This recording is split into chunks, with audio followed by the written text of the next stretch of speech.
Janine, would you please call the roll? Calling the roll, Mr. Jones. Here. Ms. Simon. Ms. Simon is absent today. Mr. Brady. Here. Ms. Baker. Here. Mr. Miller. Here. You have a quorum. Jean, has anyone signed in for public comment? Related Not to the for agenda? related to the agenda, Mr. Chair. All right. Can we have a motion for approval of minutes from our August 1st, 2017 meeting? Second. Moved and seconded. All in favor, say aye. Aye. Our minutes are approved. We have no matters referred to committee today, but we do have our discussion with our Inspector General to discuss our general semi-annual report. And Mr. Griffin, if you'd like to come forward.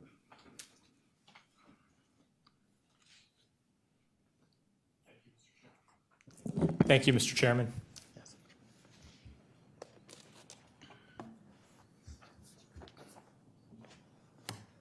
I want to say thank you to all the members of the committee for the opportunity to come here today and share a little bit about what we did during the 6 months of this year. As you know, the Office of Inspector General is required to report twice a year to council as part of our oversight and our transparency obligations. And so we submit a report at the end of each 6-month period, which was for our activities for the first 6 months, which is in front of you. That was sent out at the end of July, but I realized that you probably are not sitting and dying for another email from the Inspector General and opening it immediately and reading it. So I've made extra copies and brought them here today. But it is a chance to talk a little bit about what we've done to try to be responsive to the needs of taxpayers and the needs of council. And so let me talk a little bit about what we've done in some of our representative work. This last 6-month period represented a partial conclusion of one of our big projects, which was review of the loan portfolio for the Department of Development. And so we submitted a copy of that, and there's a hard copy in front of you as well that was finished June 30. But just briefly, some of the important highlights of that, which is to recognize that there has been significant and important improvements that have been occurring in the management of the loan portfolio. But at the same time, there's a lot that remains to be done. So we identified in that report that there, at the time, were no written policies or procedures for monitoring, servicing, or collecting of Department of Development loans. The Department of Development at that time had no accurate list of all of its outstanding loans, did not regularly invoice its borrowers, and had frequently waived fees or forgiven loans in violation of loan agreements or without the consent of the county executive. During the course of that broader review, we also found 3 economic development loans to 2 borrowers who had been associated with the county corruption scandal. One of those loans in particular was an $800,000 loan that had personal guarantees on it that for whatever reason had slipped through the filing system and records of our county. We were able to find that and refer that to collection. That represents about $1.4 million in unpaid principal, interest, and penalties as a result of that study. We worked significantly with Ms. Heather Reffett of the Office of Innovation to work through this, and I want to take a moment to recognize her tremendous work. Our review looked at where things were during that period of time. Since then, Ms. Reffett has done a tremendous job of finally creating an inventory of all of our loans. So as we sit here today, that's an important step forward. And so I want to acknowledge how much has been done. Most of the loans have been reconciled. Most have been analyzed for referral for collection. And yet at the same time, it's still not done. I am happy but frustrated to the extent that we're still not invoicing all of our borrowers. We're still not posting a record of all of our loans on the web as this council has requested be done. And we're still not fully reconciled with our loan balances. So everything seems to be in progress, and progress has been made, and yet it's not completed. So I would say to you that as much as I would like to conclude my review of the DoD loan process, and I had hoped that my June 30 report would let my office move on and transition to other work, we still need to continue to monitor it. So we expect to issue another report during this 6-month period about what they've done and have they finally reached completion.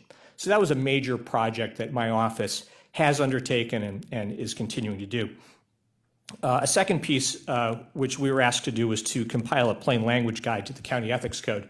Mark, before Yes. you go to the next point, why don't we give the committee opportunity to ask questions as well about the first subject? Absolutely. I'm happy to either kind of finish my opening remarks or ask questions whenever people want to ask.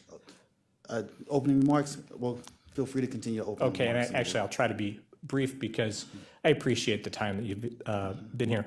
Plain language guide, we were asked to do that. It's important that my office not just find problems, but try to be proactive. So we put together a plain language guide, issued that as well. We did a review of security access to county headquarters, and one of the things we learned was that we essentially had open access to many parts there. One of the interesting things that we've done, and actually if we could just briefly put up the PowerPoint on the screen.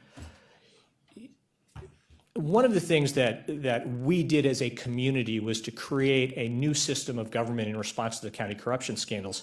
And the United States State Department has recognized that we've made progress. And so they've asked our county and my office in particular to meet with delegations from around the world. So this past 6-month period, for example, we've met with 2.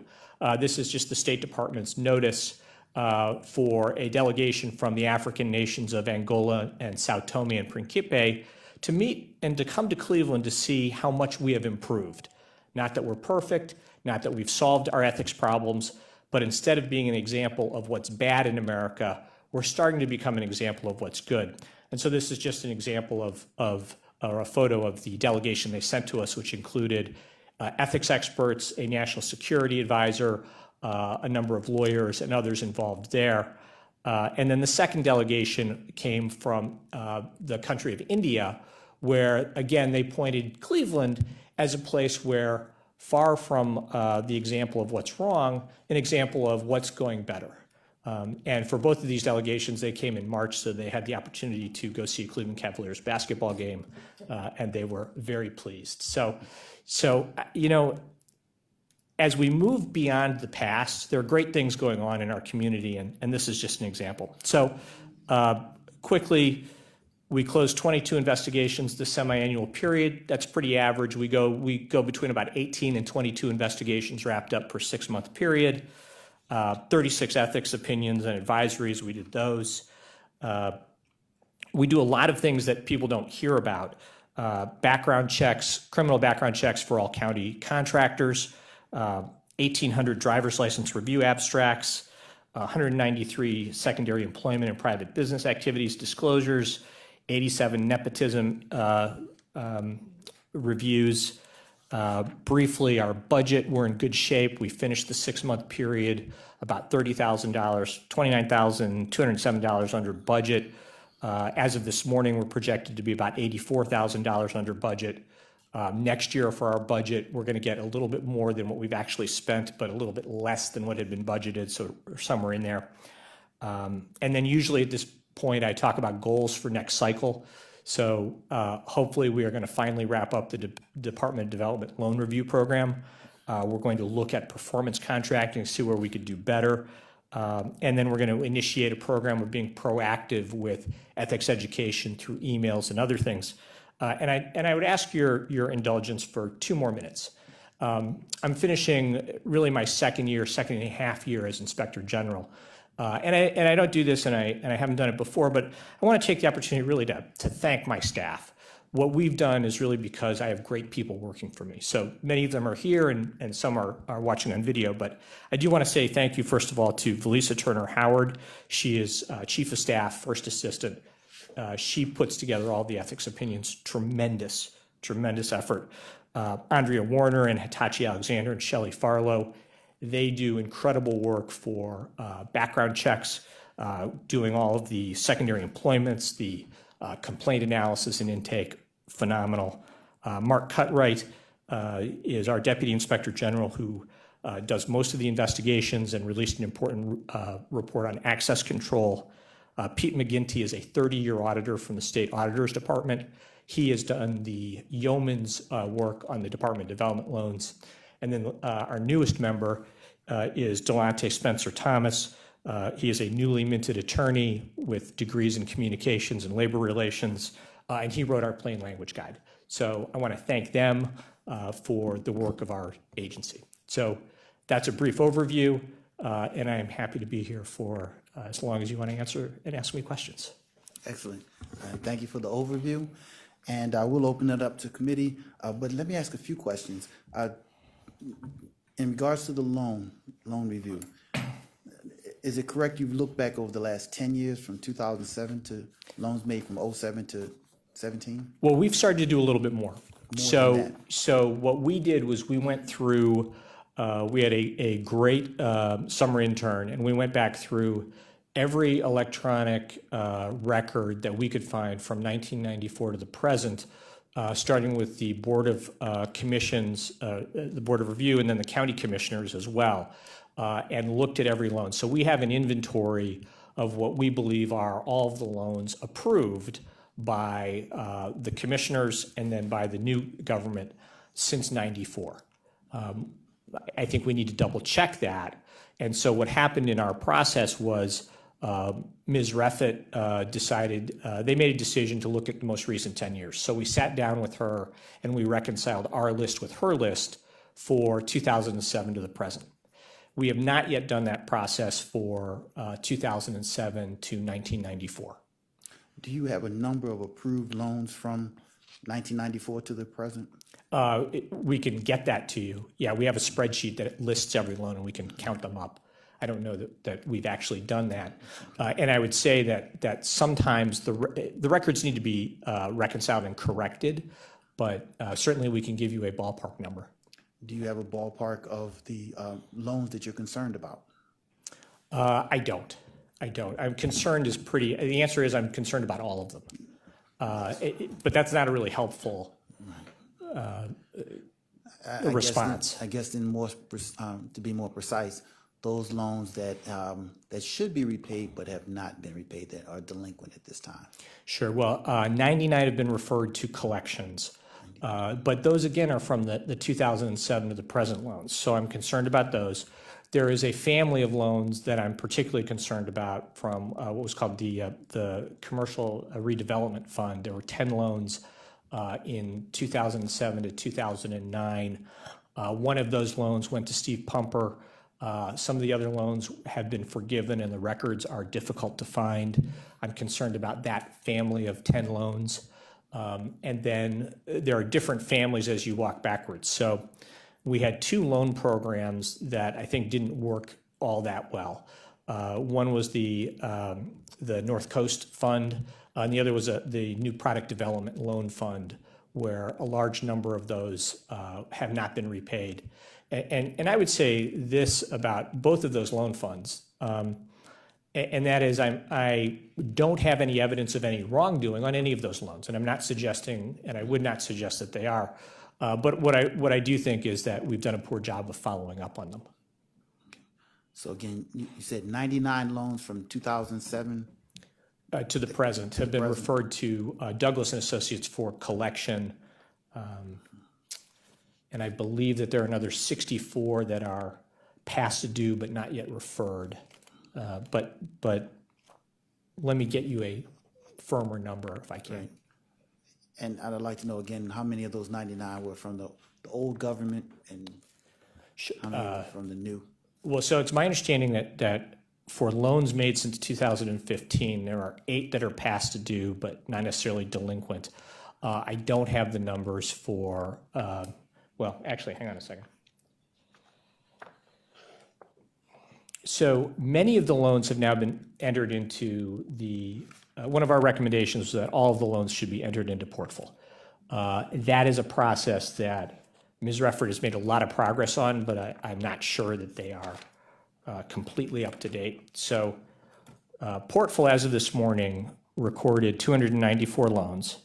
Out of those loans, 294, 73 were fully repaid. There are 109 that are over 90 days past due. There are 58 that are shown as current. And then between, let's see, so there's 4 that are 1 to 30 days overdue, 2 that are 31 to 60 days overdue, and 6 that are 61 to 90 days overdue.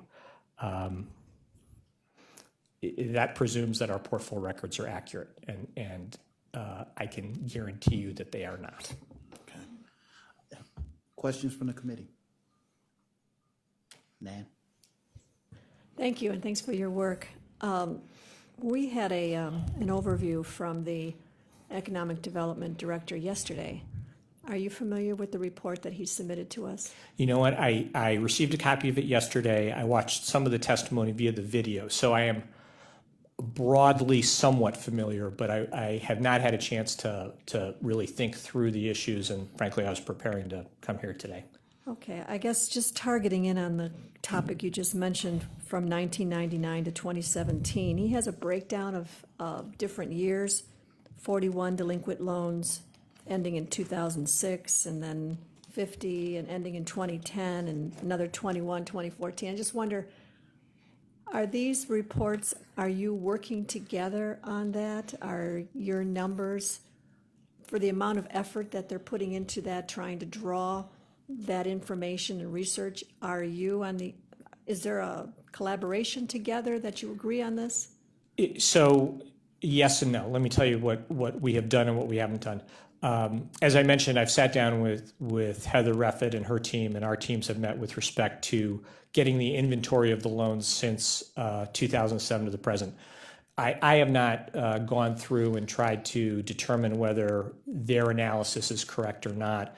I have sat in on, I believe, 3 or 4 meetings since June 30, monitoring the progress to try to get our loan portfolio together. But we are not in active, we don't sit down and work with Department of Development on a regular basis.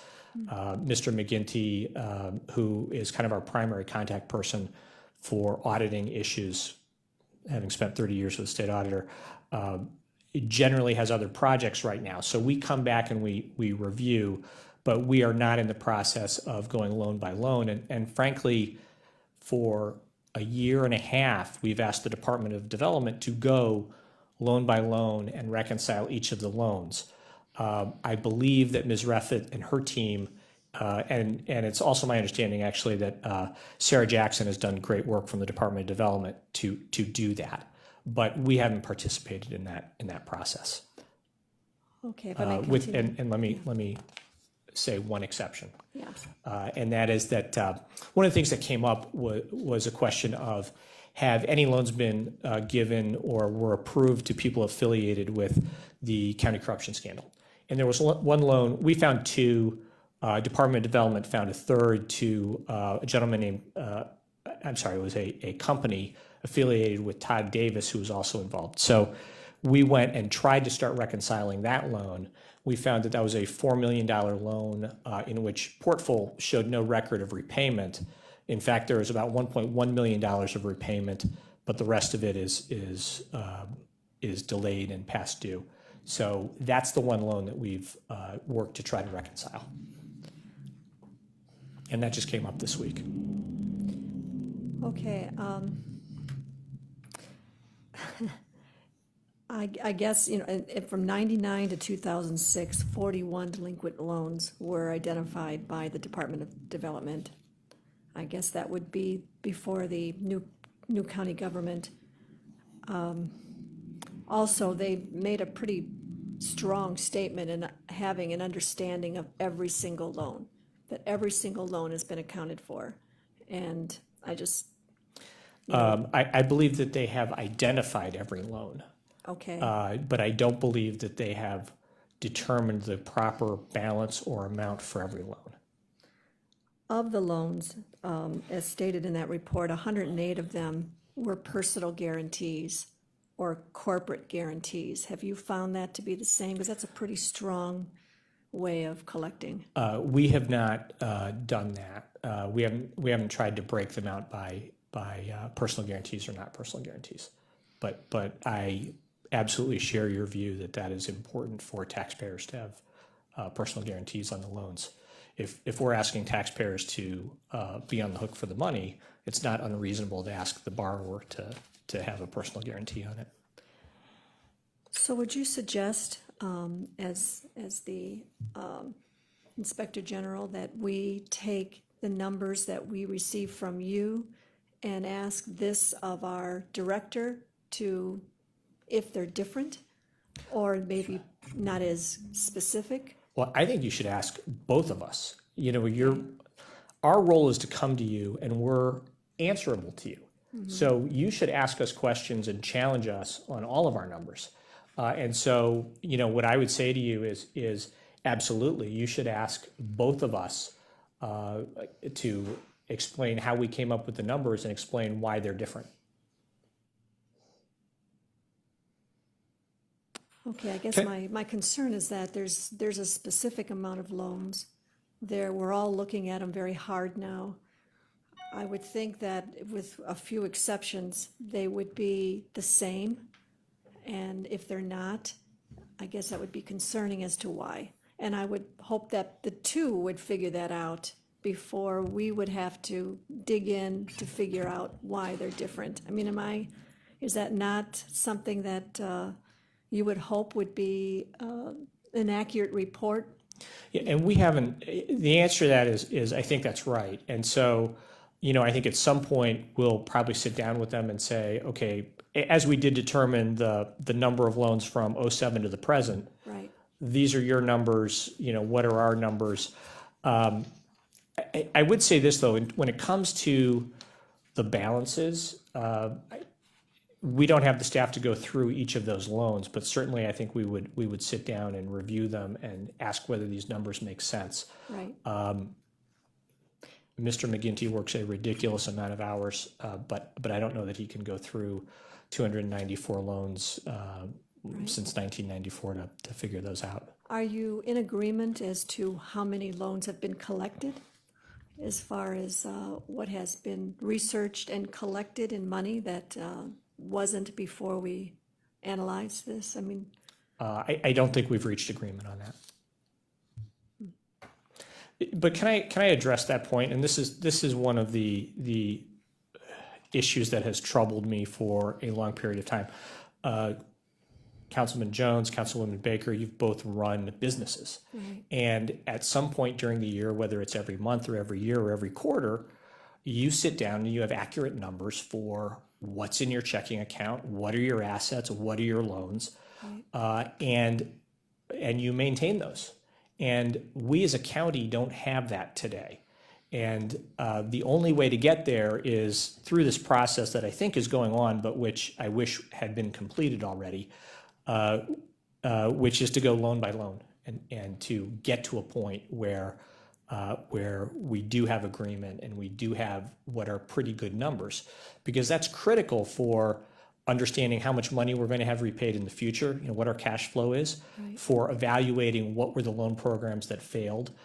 So until we get these numbers, it's really hard to evaluate. And the question that also comes to my office is, has any money been stolen? Has any money been misused? Mm-hmm. And until we get our records in order, we can't answer that question. And it is something that we've been asking for, since 2015.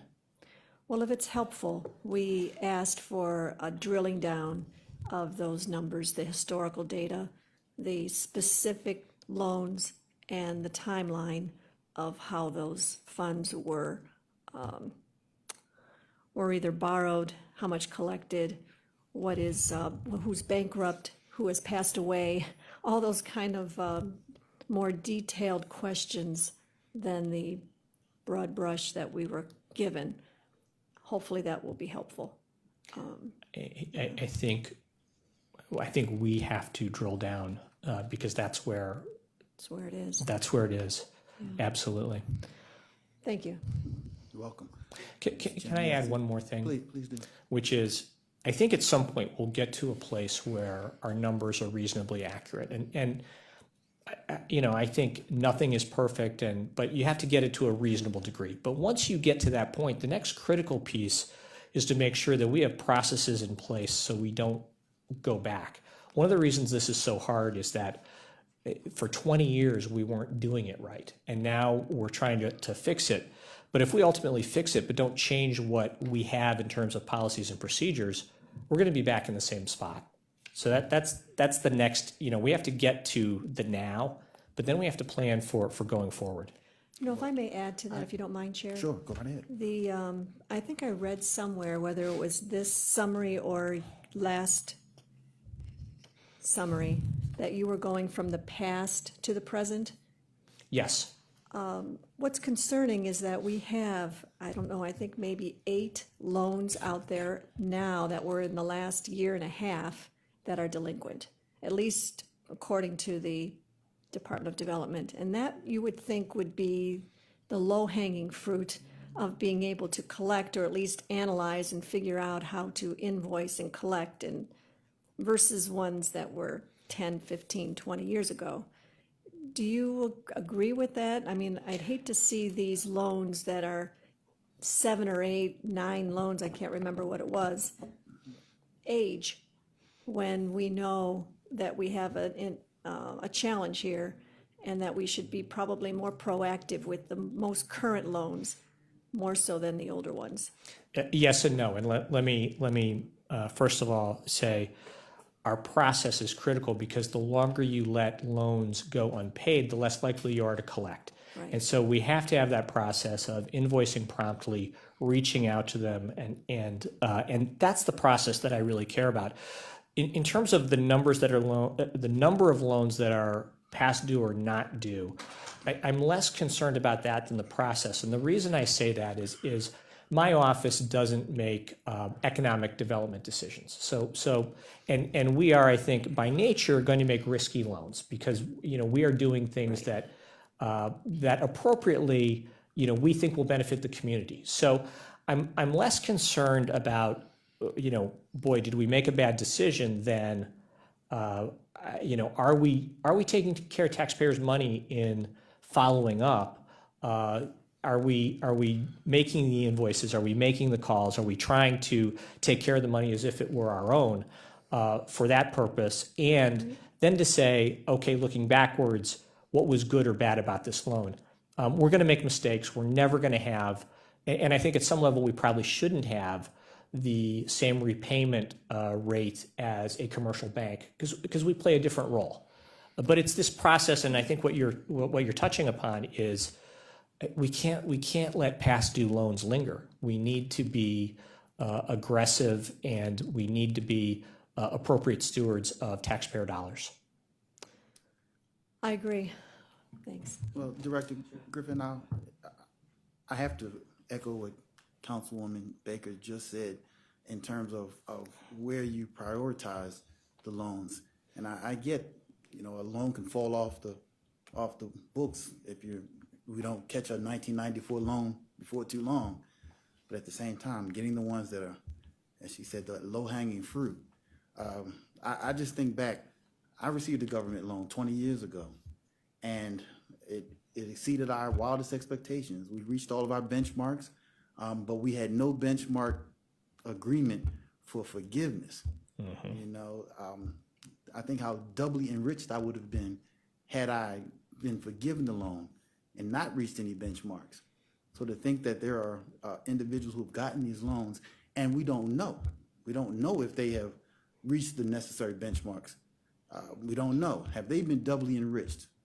Have the taxpayers been disadvantaged as a result of our bookkeeping? It says here, as I read your summary, DOD had no written policies and procedures for loan monitoring. Okay? So if you have no policies, and they don't, what happens when they call? And what, do they just say, well, we met our benchmarks, or, no conversation happens at all? So it seemed to be on an ad hoc basis that different borrowers were dealt with differently. Sometimes borrowers would call and say, hey, I want to pay back the money, give me a payoff number, and they would be delayed. But let me also recognize that I do think that for the first time in 20 years that we are making progress but not completed. So we do finally have written policies. But those policies have to be implemented. So I give credit to Ted Carter. I give credit to the Department of Development and the Department of Law for putting together a set of processes. But the next step is, if they only exist on paper, that doesn't help us. They have to exist in practice.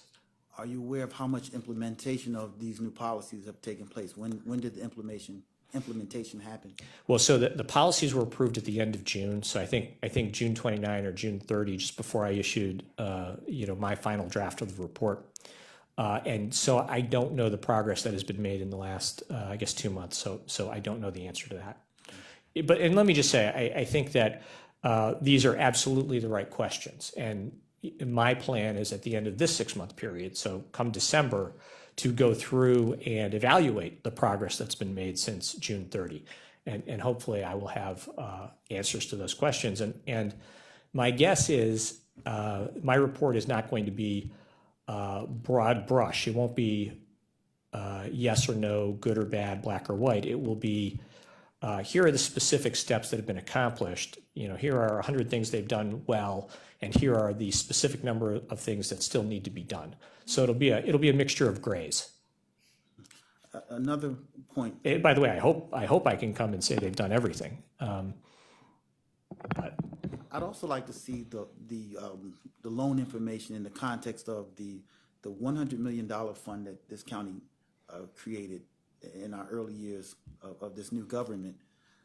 It's now called the Western Reserve Fund, but it was initially called the $100 million fund. And didn't actually put $100 million in, but we bonded out a significant amount of money. And I'd also like to know, in the context of the Western Reserve Fund, how those have been repaid. And give me a second. Sure. I think I can find this.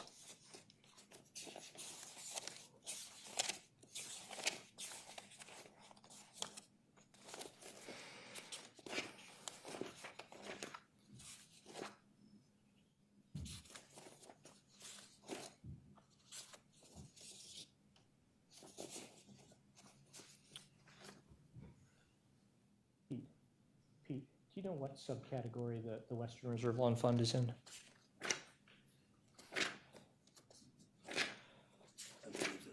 Here, okay. It looks as though they've been split into two sub-funds. There's a Western Reserve Fund, and then there's a Western Reserve Fund Forgivable. And it's my understanding, according to the records that are there, in the first Western Reserve Fund, there were 31 loans for $32 million. And 21 of those loans are current as of today, 2 of which have been fully repaid for $4.5 million. The forgivable. Continue. And again, I want to. These are my understanding that these are the best records we have, but I would caution also to say it's subject to reconciliation and review. So in the forgivable loan fund, now of course that's going to be different, because if you're forgiving them, you're not expecting them to be repaid necessarily in full. Forgiving after meeting certain benchmarks. Exactly, and then that's another story about whether we have criteria in a system for approving whether or not those benchmarks have been met. So it's my understanding that there were 8 Western Reserve forgivable funds for loans made out of that fund for $5 million, 4 of which are current, and 1 is a little bit behind. Okay. Councilman Miller? Mr. Chairman, Inspector General, first on the forgivable loans, I would just point out the fact that most of them had aspects of 35% or 40% forgivable, not the whole loan. So still, we would be, even if they met the benchmarks, we would be very interested in collecting on the 65% or whatever percentage that was intended to be collected upon. The question I have is in looking at this developing process to properly service and collect on these loans. Has your office been able to come to an opinion as to whether the size, scope, and complexity of the portfolio is such that we could do a good job of it in-house, or do you think that the county needs to go out for an outside contract to assist with the loan servicing?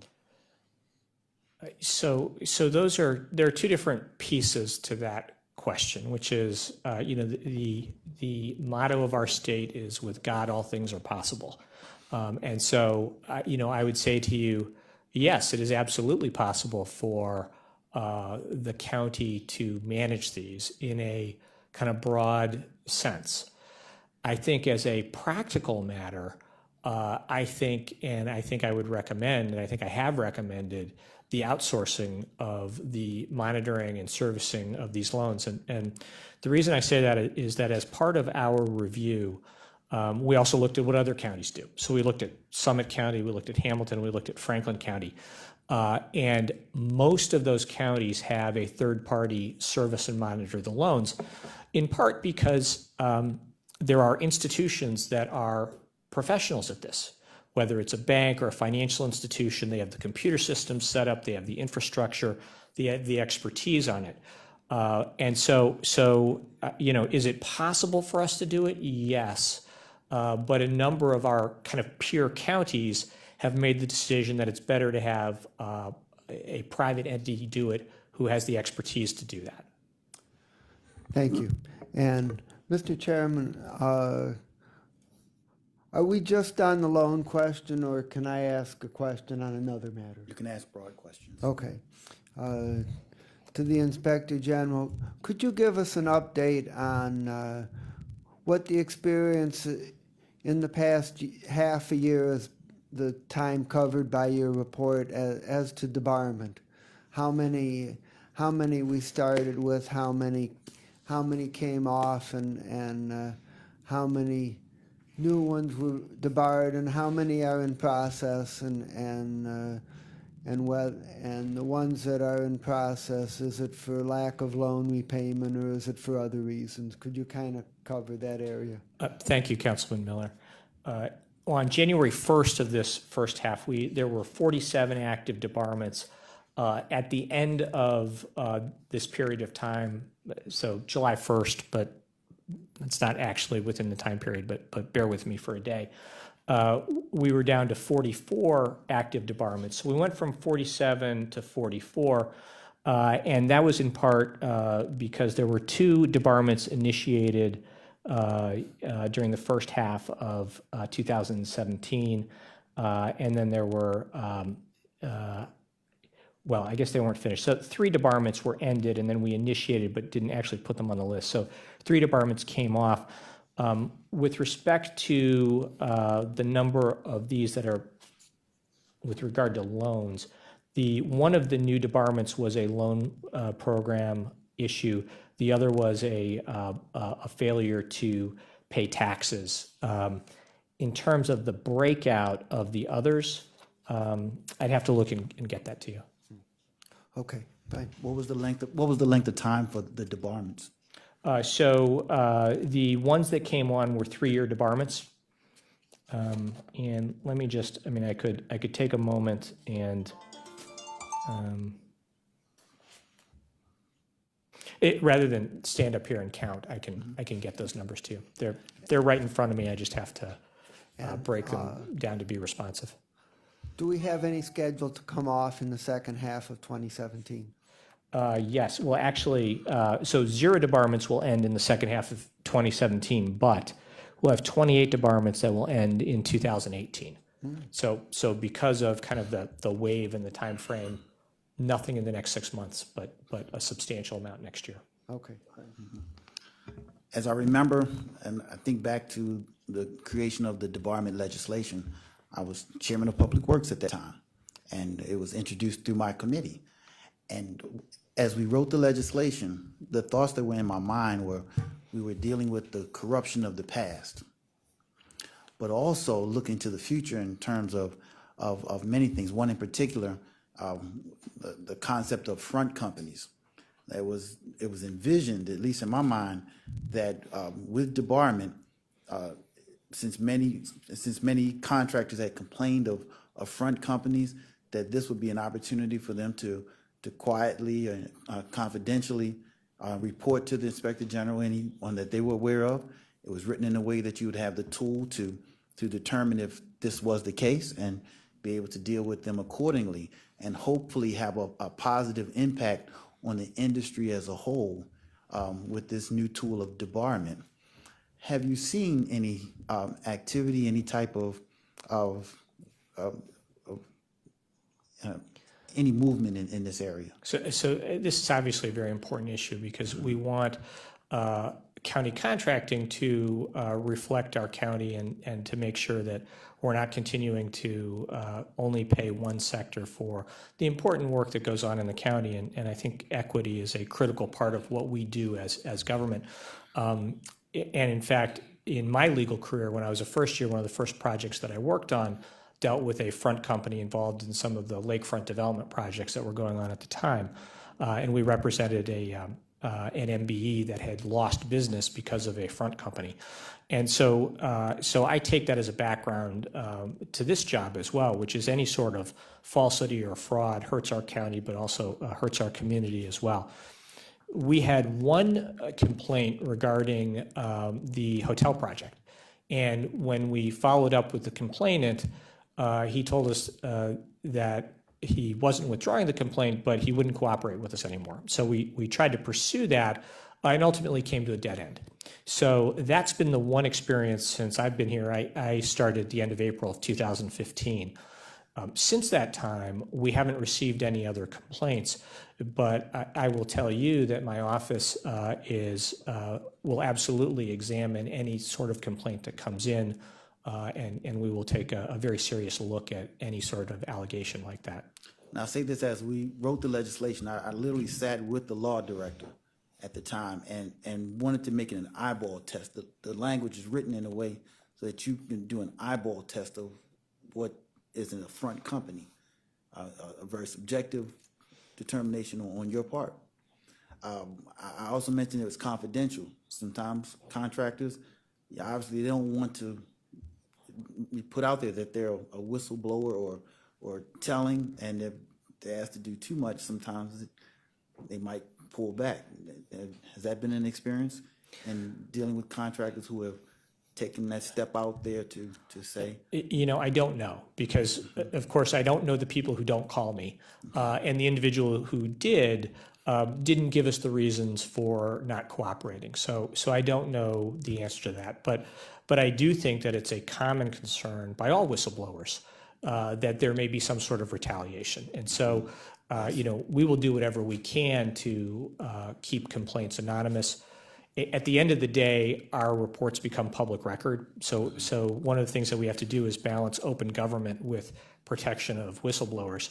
And so when we have whistleblowers like this, we try to guide them to ways that they can remain anonymous.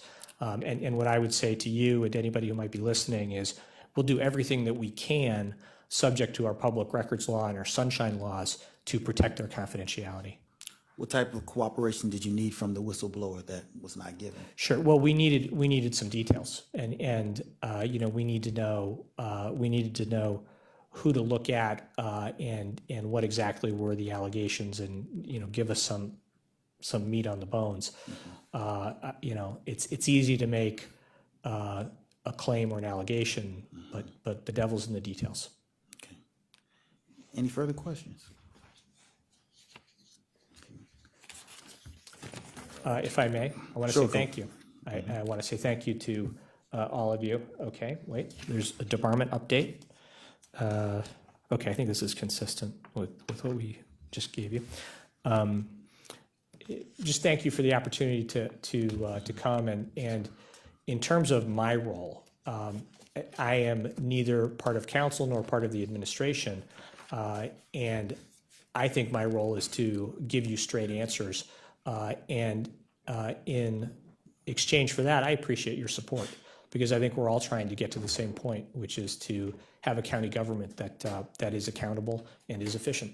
So I thank you for your support and your questions. And appreciate your hard work. I'll say this also, in the next 6 months, another update on the status of the loans, how that implementation has been going of these new policies, and are we on the right track with future loans?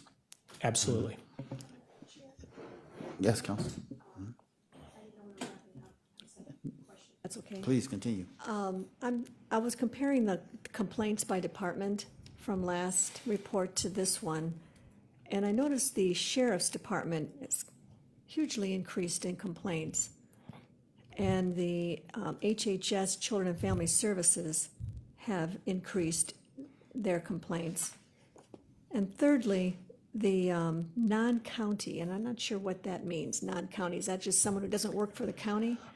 You know, we get a lot of complaints for people who see us on the website and they say, will you investigate this Cleveland City issue? Or, for example, today we go through triage at least once a week, but hopefully on a more regular basis, complaints about Metro Health, which is not within our jurisdiction. So yeah, those are sort of non-county complaints. Okay. So that doesn't mean they're out of county. That just means perhaps they're constituents or not Right. employed by us. So by statute, my jurisdiction is limited to entities that report directly to the county executive. So if they have an independent board, and that could be the county defender's office, it could be Metro, I don't have jurisdiction to investigate those. But my title is obviously, it's understandably confusing to people. Yeah. And so they call my office and we have to say, hey, you need to go talk to somebody else. Can you have an explanation for the sheriff being higher in complaints and the HHS Children and Family Services being higher? You know what, I don't offhand, but I could look at those and get back to you on it. Okay. That's all. Thank you. One last thing, Director. The review of your security access for this county building. I see you identified the challenge that everyone has access to this building 24 hours a day. Give us some insight into what you learned and what's happening now. Sure. One of the things that we found was that when we moved into the new building, there was a question about how to code the doors. And so the default was anyone with a county ID would have access to a door unless that was changed. And I think that was something that was not necessarily communicated to every department. And so many departments didn't change their entry, even though they think that, there's a key and therefore I'm secure. So, one of the things that we found out was that there were over 8,000 past and present county employees who theoretically had cards that would work on different doors. But having said that, we have sheriffs here. We have people who are protecting the building. We have GEIS as well. And we don't want to be, we are a government of the people. So we don't want to hide behind locked doors. And, you shouldn't make someone who wants to go to the recorder's office, cross a moat to get in. So simply because a door is open, that may be the right thing. But the problem was, I think, that not all directors knew that their doors were open. So our role was to reach out and inform people. And actually, as part of our review, the entities that had already kind of limited their access was County Council, the Law Department, and Human Resources. So those were places that had confidential information. But there were others that didn't. And so what we did was we notified all the directors, and we left it up to them to then reach out to Ruth Justice and the Department of IT to fix things. And I know some called me directly. So for example, I know that Consumer Affairs was concerned about the confidentiality of their records. I believe they've fixed their doors. Internal audit as well. Having kind of put it in their court to say, you guys decide whether you want these open or not. I don't know any more than that.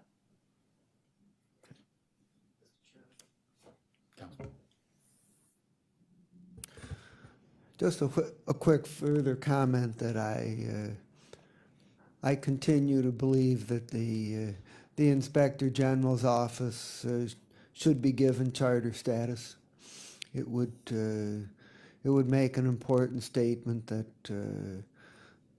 that concern about these issues is going to be an ongoing concern and not something that's going to wear off as the memories of the corruption scandal start to recede. And so I'm going to recommend that to the Charter Review Commission, which is now in operation, as you know, and we'll see if they bring something back to us. We would be very grateful for that. We've had a number of international delegations come in. Actually, yesterday we had Latin America. And one of the things that I say to them is, we're not perfect. I can't tell you that there's no ethical violation in Cuyahoga County. We will always need to try to become better and to work harder. And so, to the extent that we can become more permanent, it's not a need that's going to disappear anytime soon. And one last subject, just like you to touch on, some of the ethics issues and opinions you've given over the last 6 months. One in particular, when it came to running for elected office, we understand why we have separated the precinct committeemen from county employees. But as a result, your executive summary tells us that there was one person asked to not to step down because of their precinct committeeman appointment, but then they ran for an elected office. And I think the report says it was counterintuitive.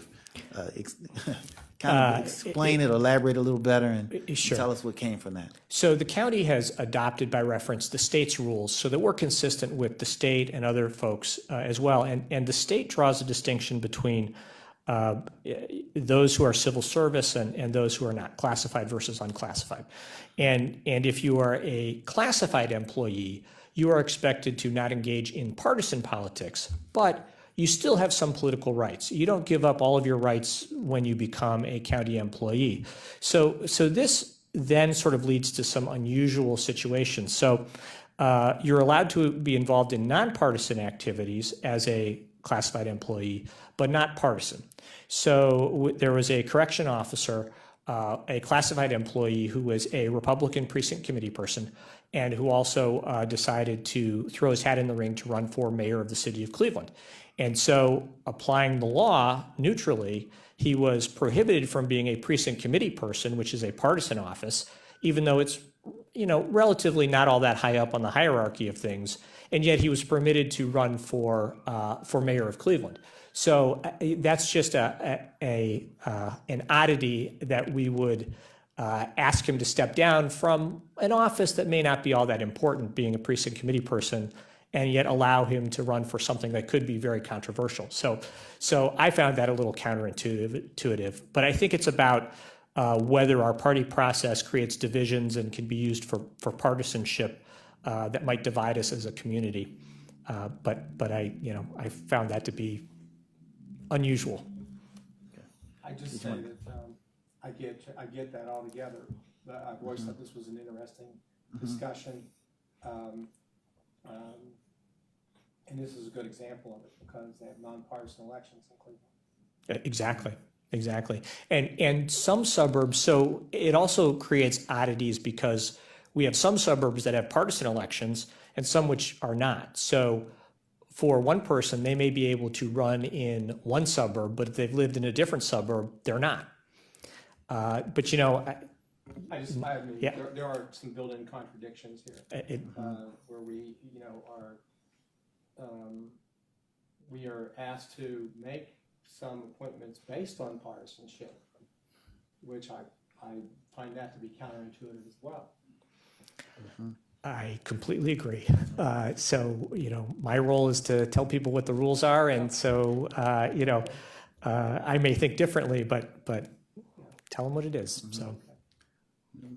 My personal thought was, although the mayor's office was a higher office than the precinct committeeman, based on the history of county government, that the precinct committeeman position probably had a greater impact on county government in the past. So,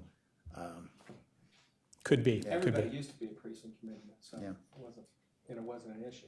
Yeah. Great. So we live in a crazy world. Yeah, certainly do. All right, well, Director, we appreciate you coming before us this afternoon.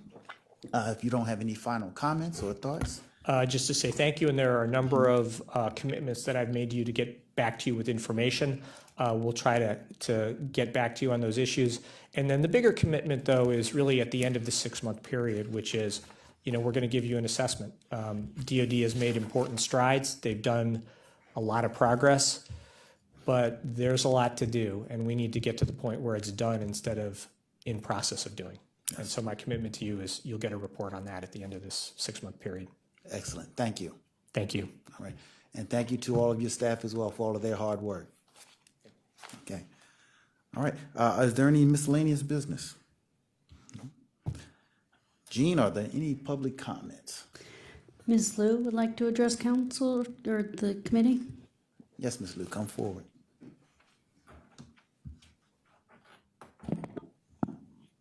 Good afternoon. Good afternoon. Originally, when I saw this agenda, I didn't think this will be something related to me directly. But listen to this very comprehensive report on certain issues, I found out this is really important. However, I would like to bring up another issue which is related to this department, but not all the points we discussed, at least I heard discussed here right now. This, of course, all of you may be more familiar. Earlier this year, the first half, which is actually within this semi-annual reports period, I know somebody anonymously sent in documents to question about how somebody forgot a phone.